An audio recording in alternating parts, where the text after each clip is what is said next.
We're talking about autism universal commandments, key principle number 3.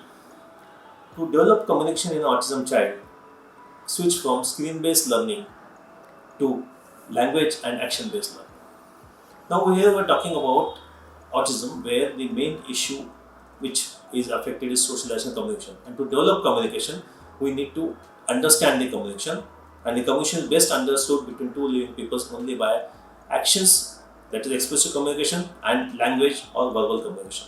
So verbal communication is best understood by the ears, and action-based communication is best understood by the eyes. So if you want to develop communication, strengthen the eyes and ears, and do not use toys and objects which do not give any language or understanding or sentence or vocabulary or meaning based input to the eyes and ears. So if you want a child to talk, make the child to listen. If you want a child to talk consistently and longer and meaningful, make the child to listen consistently and longer and meaningful again and again.